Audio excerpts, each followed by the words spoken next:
সুনামগঞ্জ ৩ আসনে নির্বাচনে ত্রিমুখী লড়াইয়ের সম্ভাবনা রয়েছে। প্রার্থীরা জগন্নাথপুর এবং শান্তিগঞ্জ উপজেলার বাজারঘাট পাড়া মহল্লায় গিয়ে ভোট চাচ্ছেন।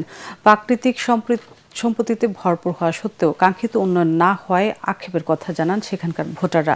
মনির হোসেন তপু রিপোর্ট।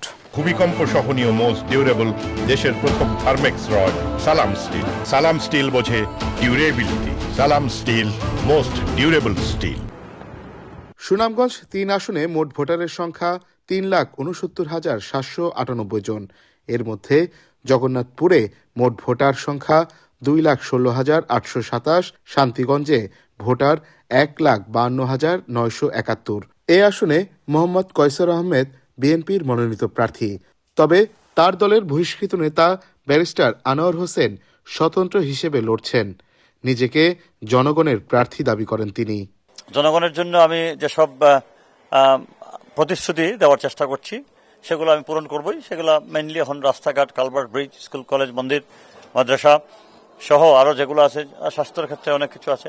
এই অঞ্চলের মানুষ যারা চায়, সৎ, নিষ্ঠাবান, শিক্ষিত মানুষ চায়, তো সেই প্রেক্ষিতে আমি তাদের কাছে যোগ্য প্রার্থী হিসেবে বিবেচিত।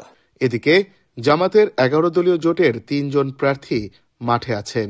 চূড়ান্তভাবে সিদ্ধান্ত না আসায় উন্মুক্ত অবস্থায় আছে এখনো। যে কারণে আমি এটাকে চ্যালেঞ্জ মনে করি না, যদিও ত্রিমুখী লড়াই হতে পারে, কিন্তু সেখানে বিজয়ের মালা অবশ্যই রিকশা মার্কার পক্ষেই আসবে। আমাদের 3 জনের ভোট ব্যাংক সম্পূর্ণরূপে আলাদা। এটা আমাদের বিরোধী পক্ষ যারা আছে তারা বিভ্রান্তি ছড়ানোর চেষ্টা করছে, তাদের জনমনে বিভ্রান্তি রয়েছে যে 3 জনেরই একই ভোট ব্যাংক। আসলে কথাটা এইটা নয়। শিল্প কারখানা না থাকায় এই আসনের অনেক বাসিন্দা অন্যত্র ছুটছেন কাজের খোঁজে।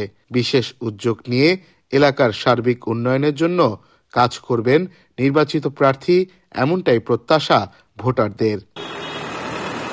মনির হোসেন তপু, এটিএন বাংলা, সুনামগঞ্জ।